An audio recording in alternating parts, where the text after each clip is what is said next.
Hey again everyone, welcome back again di Bitcoin Update post FOMC teman-teman. Jadi Federal Reserve udah kasih keputusan kalau mereka tahan rate ya, nggak mau naikin. Dan ini ngasih efek samping ke market itu sebenarnya mix ya, tapi mix cenderung negatif, bukan mix cenderung positif gitu. Sebenarnya mixnya tuh gimana ya, agak complicated teman-teman. Karena kalau kita ngecek dollar index itu dia turun. Artinya sebenarnya apa yang disampaikan oleh si Kevin Warsh itu dovish. Tapi kabar ini itu juga diterima oleh S&P 500 dan juga Nasdaq yang sama-sama turun. Kenapa bisa begitu? Kalau dari bacaan yang ada, teman-teman, ini sebenarnya pernyataannya dikasih sama CNBC ya. Ini pandangan dari sebagian market juga. Dan ngelihat responsnya market itu terhadap si bond yang sebetulnya dari yieldnya angkanya turun bukan naik ya, tapi di sini pernyataannya yield yang 10 tahun tuh naik ya 7 basis point gitu kan. Kalau saya sih tadi bukannya memang yang 2 tahun ya teman-teman, coba kita lihat 10 tahun. Oh bener ya, ternyata 10 tahun angkanya naik ya, jadi 1,5 naik sekitar 1,5%, 0,07 atau 7 basis point, 7 BPS gitu ya. Oh ya, ternyata bener ya. Saya pikir yang 2 tahun ya. If you really want to get 2%, I think you have to raise interest rates. Ini kata salah satu ya komentator lah ya di CNBC, teman-teman. Ke CNBC ya. Double Lines Jeffrey Gundlach ya on CNBC Closing Bell. Katanya kalau misalkan ngelihat kondisi ya the Fed bener-bener mau ya seperti yang diharapkan, bukan diharapkan ya, apa yang diberikan pernyataannya oleh si ya Kevin Warsh sendiri ya, pengennya adalah naikin suku bunga gitu. Justru saya bingung ya, naikin suku bunga itu kan artinya kita mengetatkan likuiditas. Memang sih harapannya adalah untuk menekan inflasi gitu. Tapi demikian teman-teman, ini artinya somehow ya, di kondisi seperti sekarang, menurut saya complicatednya adalah market itu berharap bahwa harusnya The Fed mendingan naikin suku bunga aja ya. Lu kasih gue pain sekarang, tapi inflasinya beneran bisa ditekan gitu. Karena sebenarnya kan kita tahu ya, ada efek samping dari AI juga ya. Ini baru masuk by the way guys, ada berita nih katanya Meta crash ya gara-gara revenue-nya nih kayaknya meleset ya. Wow, ya ini live ya, langsung update teman-teman sekalian. Salah. Meta platform boom ya, meledak ya teman-teman. Yang meledaknya bukan meledak positif nih, meledak negatif ini nih. Ya kita coba lihat ya. Earning reportnya kayaknya meleset nih. Ini ini MCAP Wednesday. Mana ini ya? Harusnya, oh ini dia Meta platform nih ya. Loh, tapi belum keluar nih aktual EPS-nya ya. Tapi angkanya udah melejit duluan ya. Ini udah apa udah keluar ya? Harusnya after reporting 60.8 billion dollar in revenue. Ya, melesat teman-teman ya. Ini harusnya ngasih lebih banyak compression lagi pada Nasdaq ini. Ya, makin rontok dia nih ya. S&P Nasdaq makin rontok ya. Oke, anyway guys ya. Sorry kalau jadi agak ngelantur ya. Balik lagi ke topik. Oke, intinya Kevin Walsh di sini itu ngasih beberapa pertanyaan. Pertanyaan ya, pernyataan teman-teman. Banyak sih yang dibahas soal seperti ada family fight lah. Family fight itu maksudnya adalah ada 3 anggota Fed ya. Logan, kemudian Kashkari sama si satu lagi saya lupa teman-teman siapa ya. Hamak ya kalau nggak salah. Itu dia bilang yang 3 orang ini nih, ya mereka mau naikin suku bunga. Tapi The Fed ngambil keputusannya adalah tidak naikkan suku bunga. Dan itu artinya sekarang ini kita bisa berharap bahwa market tuh sebetulnya bisa merespon dengan kondisi yang relatif positif, ya kan? Tapi sayangnya teman-teman, kalau kita ngelihat ya kekhawatiran pasar atas yang namanya efek samping dari mungkin ya cheap stocks yang dirasa sudah overvalue gitu kan. Jadi market tuh kelihatannya lagi repricing guys.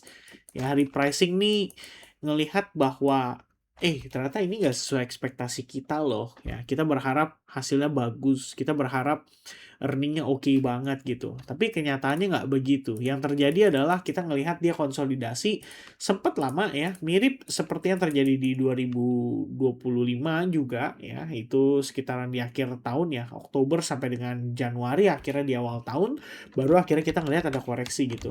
Polanya aja tuh mirip banget gitu kan. Jadi dia break dari support resistance, terus sebelum dia turun tuh ada lower high, lower high, lower high pada Nasdaq gitu. Dan S&P 500 akhirnya ya like it or not juga pasti akan ngekor gitu kan ya. Tapi di sini setelah saya cari tahu lebih dalam, ternyata teman-teman ya ada satu kondisi yang baru aja muncul nih recently. Jadi China itu mulai coba untuk bersaing ya, untuk produksi chip juga. Jadi kalau teman-teman lihat ini namanya mesin litografi deep ultraviolet ya atau DUV. Ini adalah alat manufaktur semikonduktor. Ya, maksudnya adalah setelah saya cari tahu, kalau kalian tahu tuh kan di chip tuh kan ada sirkuitnya ya teman-teman ya. Nah, ini buat produksinya ya. Ini buat ngukirnya nih. Nah, ini alat kayaknya alat canggih punya ya. Saya belum ngecek sih harganya berapa. Cuman yang mendominasi itu perusahaannya namanya ASML. Ya, ini kayaknya dari luar, bukan di US ya, tapi di luar Eropa mungkin ya teman-teman. Nah, coba kita cari tahu ya. ASML, pip, ya keluar nih kan. ASML. Kan masih sama ya konteksnya teman-teman. Coba aja kita lihat ya. Advanced Semiconductor Materials Lithography is the world most critical semiconductor equipment manufacturer headquartered in Veldhoven ya, Netherlands. Benar di Eropa ya. Berarti di Belanda teman-teman sekalian. Ya, sementara itu yang dominasi. Nah, sekarang domestic production di China-nya lagi dominan, pemerintahnya juga ikut mendukung, teman-teman. Inilah yang kayaknya jadi kekhawatiran dalam konteks di sini, kekhawatiran atas resiko China bisa mendahului teknologinya US. Kira-kira begitu.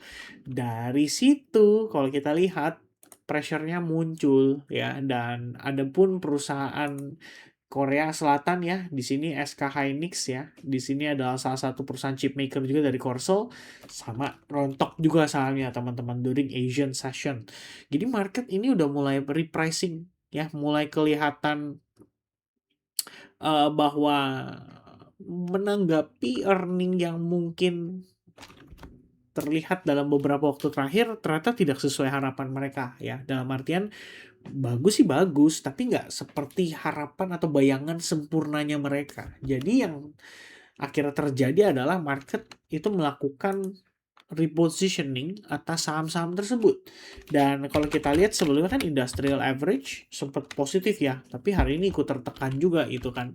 Ini kayaknya gara-gara mungkin ya balik lagi ya tanggapan kalau pelaku pasar tuh meyakini apa yang dilakukan oleh the Fed itu sebenarnya not enough agresif ya. Harusnya sekalian aja gitu kan supaya inflasinya beneran bisa turun. Tapi instead of naikin suku bunga, mereka prefer bertahan dengan suku bunga saat ini.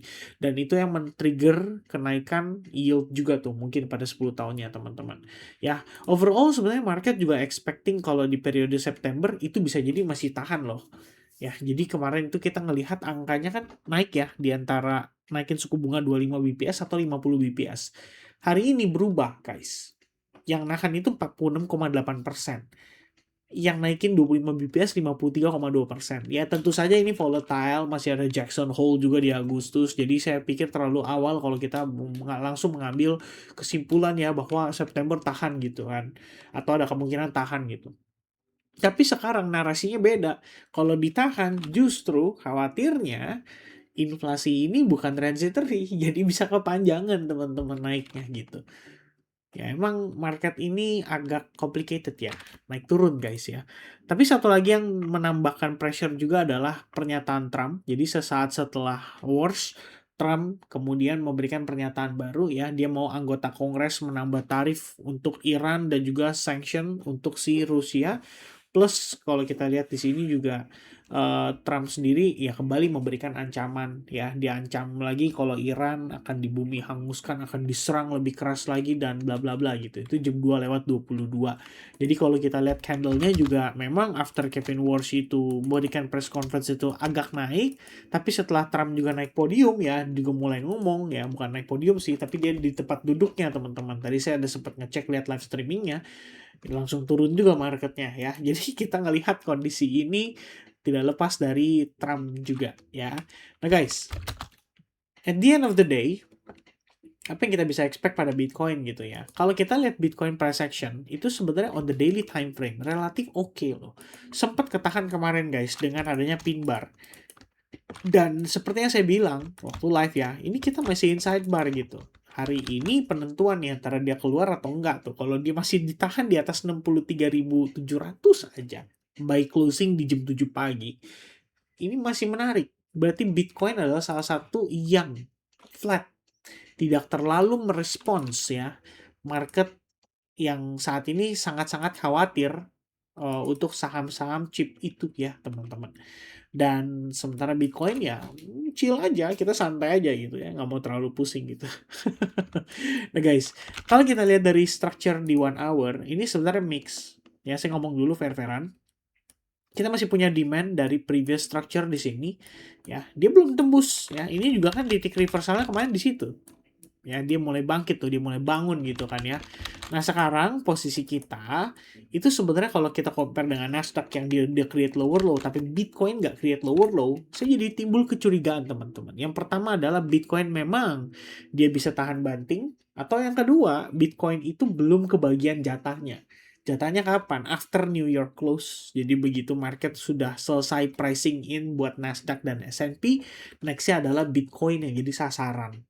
Ya, karena kita harus pertimbangkan juga bahwa di balik structure yang ini, kita juga punya structure internalnya guys. Dan internalnya juga masih dominan apa? Bearish, bukan bullish gitu. Dan terakhir itu kita testing ke level golden ratio-nya 62%, 70% dia ketahan dan kena rejection. Rejectionnya candle engulfing sekarang agak naik sedikit gitu ya. Dan saya pikir teman-teman, khususnya Bitcoin, ini agak random pergerakannya ya. Kita baru aja sweep low point ini, oke, at least dia sweep gitu kan, tapi dia masih berusaha untuk balik naik ke atas. Oke, saya bilang kenapa random, karena dia agak beda sendiri ya. Di saat Nasdaq lagi tertekan, biasanya dia memiliki korelasi yang positif dengan Nasdaq. Kali ini beda teman-teman ya. Yang enak itu saya pikir untuk posisi sekarang itu jangan terlalu memaksakan untuk transaksi sih, karena kita random lagi ada di tengah-tengah. Walaupun ada candle pressure yang cukup jelas, tapi sewaktu-waktu buyers bisa aja balik nekan dari harga ini gitu ya, untuk dia coba testing lagi ke level $65.000. Ya, but for now teman-teman sekalian, in my opinion, what I see currently adalah kita masih bergerak dalam sebuah channel. Ini adalah ascending broadening wedge, which means kemarin saya udah jelasin, ini tendensinya lebih ke bearish. Dan untuk internal sendiri, selama dia belum bisa claim area supply yang kita mapping pada live streaming kemarin, yaitu yang ini teman-teman, ya tetap aja ya, kita akan ngelihat Bitcoin masih memiliki peluang yang secara probabilitas itu lebih besar untuk dia turun bukan naik ya. But overall guys, apa yang disampaikan oleh si Kevin Walsh, saya menanggapinya tetap dalam keadaan tone yang relatif hawkish. Alasannya adalah karena ya tetap akan naikin suku bunga kan. Nah, ketika dia naikin suku bunga, pressure ke market itu tetap akan ada. Artinya kita akan ngelihat market itu akan tetap kesulitan liquidity. Dan liquidity itu yang menjadi problem bagi Bitcoin. For now, guys. Right? So guys, anyway, currently yang paling enak sih ya dollar index saja ya, responsnya bagus, jadi tradingannya di apa istilahnya di mata uang tuh lagi enak ya, atau lebih enak gitu. Even XAU aja tadi lumayan ya teman-teman, cenderungnya lumayan oke lah ya. Alright ya, but for now guys, on Bitcoin update lebih kurangnya seperti itu ya. Saya pengen say thank you buat teman-teman yang udah support YouTube channel ini, apalagi buat teman-teman yang kemarin udah sempat ngasih likes buttonnya. Saya udah ngecek, udah tembus 300, bahkan udah 400. Thank you banget buat supportnya. God bless buat teman-teman. Kita jumpa lagi di live streaming berikutnya. And for now, be safe and look for potential breakdown. Itu risk yang kita perhatikan untuk Bitcoin saat ini. Oke, guys. God bless and see you guys again in the next video update or next live stream. Cheers. Bye bye guys.